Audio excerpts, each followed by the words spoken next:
and this here may be tough to you. Snack cake to me, yeah, more hostess. This been overdue forever. Asked me when it was dropping, said never. Should've made you cut the feta, but I designed it Freemason Margiela. What's goody, Shellitronnn here, the most smoke, no joking. I'm back at it again with a brand new video. But before I get into the topic of this video real quick, I just want to go ahead and touch on one thing that I've been noticing that's been an issue for this channel for the last couple of weeks, but honestly maybe even the last month and a half or so. I've been getting comments, messages, DMs on Twitter and Instagram, sometimes even in my live streams, that there are some viewers, not just some, but a lot of viewers who aren't getting notified, aren't being told about when I'm uploading videos. They've been saying that they've been going like 3 or 4 days thinking I haven't been uploading videos. Then they'll check the channel and they'll see I've been uploading 4 or 5 videos. Think to themselves, wait, I was never shown this on my feed. YouTube never showed me, never notified me of these videos. Basically, without going too deep into it, because it's a very weird, convoluted thing that YouTube did. YouTube's algorithm for how they share different content creators' stuff to their actual viewers, to their actual subscribers, has changed. There's a lot of different things that go into it, and I really cannot get that deep into it. Basically, you have to go through your sub box, and it sometimes is there, sometimes it's not. But one thing that is clear is that if you have the bell icon clicked and activated on the channel, you will be notified of all the videos, and especially for live streams. They made it very clear that even though for videos, even if you don't have the bell icon clicked, you may or may not see the video show up when it comes up online. But for live streams, for the most part, for most viewers, if that bell icon is not clicked and you're not already always in the live streams, like to begin with, you won't be notified at all if that content creator is going live, unless you're already on YouTube and you see it in the sidebar of everyone you follow who's live right now. You will not be told that the person's already live on YouTube. You have to click that bell icon. It's just one of those things. It's just another change that YouTube's been making lately. I don't know why. I'm not sure exactly what the deal is, but that's the situation we're under right now, ma'am. So if you want to make sure you're always up to date and always can find my videos right when they go up, hit the bell icon. It's just one of those things. Hopefully it changes. Hopefully YouTube gets their thing together and they don't keep changing things month after month, because there's always some kind of change with YouTube. But that's a little update for that. Now on to the video. My biggest question, I think the biggest question for any fan of a football team right now, but especially for Carolina Panthers fans, is what should the Panthers focus on in the offseason, meaning in free agency and in the draft? What kind of players do we get, and what should the strategy be? Because, you know, if you get a certain player in free agency, that means it opens up some things that you want to do in the draft. Say like you get an edge rusher in free agency. You don't need to commit a first-round draft pick to an edge rusher because you've already addressed that in free agency. There's also the strategy between like, okay, we can afford this guy in free agency, but what kind of production can we get in the same position from a guy coming out of college?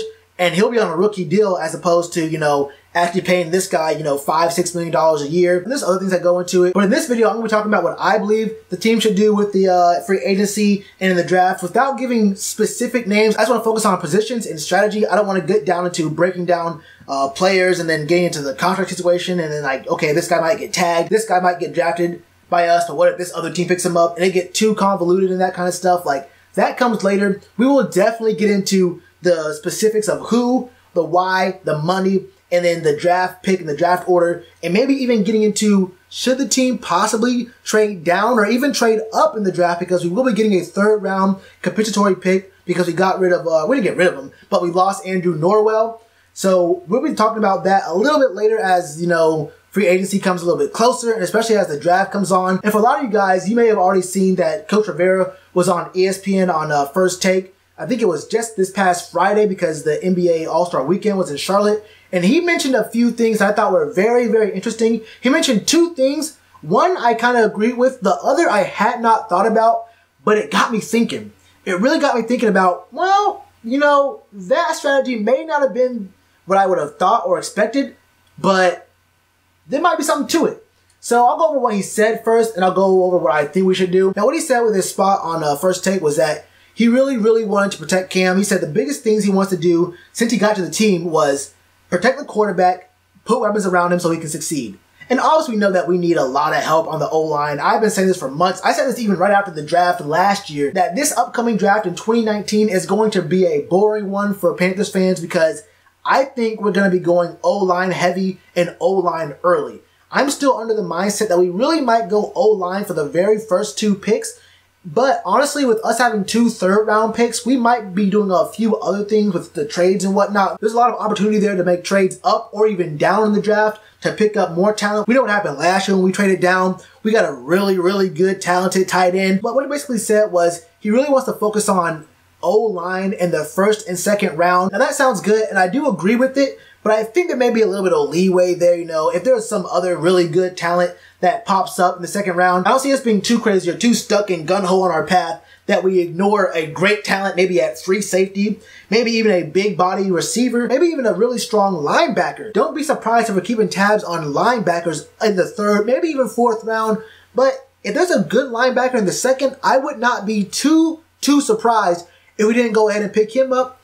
But basically what he said was O-lineman heavy, but we also want to get weapons around Cam. And not strange because it's a bad strategy for a coach to have, but kind of strange because looking at our offense this past season, we have a lot of good weapons. I mean, is Christian McCaffrey not one of the top, I would say, 5 running backs in the league right now? I would probably put him up. Look, I know what I would rank him. I'd probably put him at 3, honestly. But top 5 is, I think, indisputable. I think that we have a really good receiver core in Curtis Samuel, DJ Moore, Jarius Wright. I'm going to go on a limb right now and say I really am excited to see what Jarius Wright does next year. Obviously, we know that DJ Moore is going to be a star. Curtis Samuel has a little bit more to prove. I think Curtis Samuel has a very, very high ceiling. Maybe see just how durable he is going into next season and and beyond. But I think we have a very, very good core of players around there. At tight end, if Greg Olsen comes back, then we'll be straight there because we have Greg and we have Ian Thomas. 2 guys who can put up big numbers. I think both these guys, if we do not run 2 tight end sets next season with both these guys going out on routes, I will be very, very shocked. We can do a lot of things in the pass game, but it made me think about this and wonder, what is Coach talking about with weapons around Cam? And the only thing I could think about other than us picking up or just, maintaining a guy as a running back who can take maybe 20% of the snaps away from Christian McCaffrey so he doesn't have to get hit so much. I think he had, 350 touches this past season. Coach touched on that. He said, we want to make sure we can get all we can out of Christian, but not expose him to so many hits next season. I think if C-Mac gets 80% of the touches at running back and another guy gets 20, that's perfect. That's a very good balance for us. So what could the only other option be, in my opinion? I think a big body, 6'2", 6'3", 6'4", maybe even 6'5" receiver who doesn't need to have lightning speed, doesn't have to have breakaway speed, just really good speed. I mean, a high point kind of possession guy, but mainly a guy who, when we're in the red zone, can get those passes in the back corner of the end zone, maybe even in the front corner of the end zone. They can just go up top and sky a guy, go up top and make a big box office play at the very top rung of the ladder. I think that's the kind of guy, the kind of weapon this team could use to put it way over the top, because right now, all our receivers are about the same kind of guy. 5'10", 5'11" guys who are speedy, can make you miss, open space kind of guys. Give them the ball immediately and they'll all make room. And that's including Christian McCaffrey in that same sentence as well. But we don't really have a big body guy, and we've kind of whiffed on big body guys over the last 2 times we tried. Devin Funchess isn't really a first option kind of guy, and Kelvin Benjamin didn't really work out for us all that well. So we kind of have a recent track history of kind of busting on those guys. But I think if we can find a big guy like that, that could probably be the best case scenario for another weapon for Cam. But that's not where I'm focused right now. I think in free agency, you pick up a defensive end.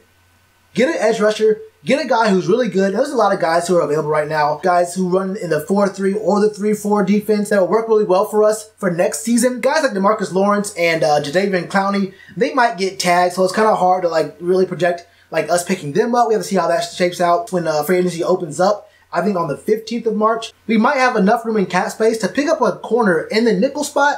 There's a lot of cornerbacks who are going to be free agents this offseason. There's a ton. I'm talking about 30 plus, probably more like 40 or 50 plus. I'm just going through it right now, looking at the list right now. I'll actually post the list in the description below of the NFLTradeRumors.com showing all the free agents of 2019.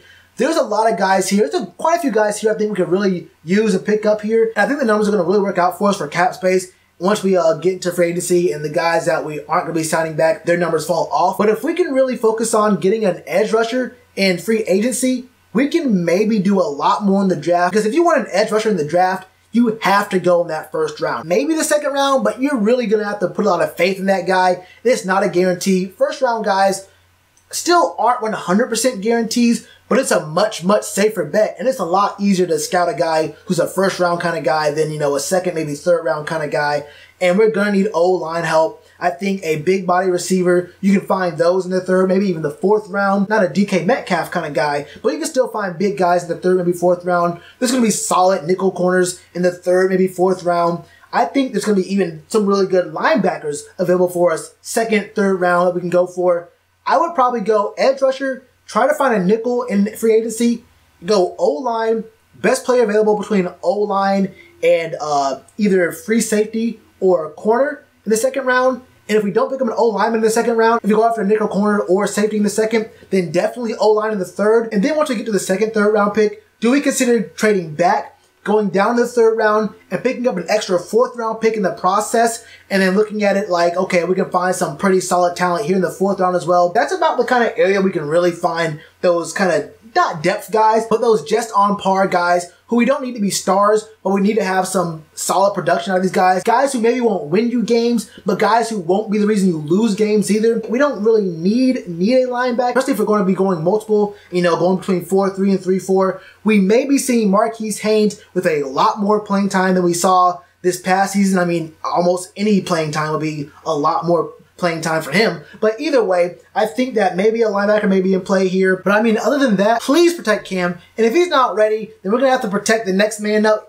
whether it's going to be Kyle Allen or Taylor Heineke, who's going to be a free agent this year. Do we pick him back up? That doesn't really matter to me, honestly. We could or couldn't. I think both those guys would have pretty comparable numbers if they were forced to start the season. Please stop asking about Colin Kaepernick. Please. That's the one thing I asked for. Just stop asking me about Colin Kaepernick. I mean, if I keep getting questions about it, I will do another video. I did a video on Colin just like, not even a week ago, but I keep getting tweets and comments and questions and messages about Colin Kaepernick, and it's just one of those things. I may end up having to do a video on him, but just for right now, unless I get like a bunch of requests for it, I really just won't do it, honestly. But back on topic here, the big focus for me for this offseason, talking about free agency and the draft, is making sure the defense is right. Our identity for years was having a strong running game and having a stifling defense that can give us great field position and get stops and even score sometimes and get the ball back and steal possessions for us for our offense, and we can win games like that. I think if we have a good defense with strong players in the right spots and then good, solid players who, like I said, won't win you games, but also won't lose you games either. If that's what we have on defense, especially with Coach Rivera making the calls this season, and us having a 4-3, 3-4 kind of multiple look there, we might be able to do a lot of really good work. Like I said, O-line and a big body receiver are really the only ways I can even fathom our offense getting better. I mean, that's really about it for me. But that's my opinion of it. What do y'all think? What should we go for in free agency? What are your thoughts of, like, free agency, the draft? Who are you looking at? Who should I focus on? Who do you want me to do videos on, like focusing on? I'll look them up. We can talk about it in a different video. Let me know in the comments below. And you already know to do with that like button. Cheers to you, appreciate the chance. Being told y'all I been the man. Being told y'all I had the gift. Tell a friend to tell a friend. Real ones gonna recommend. Count this as another win.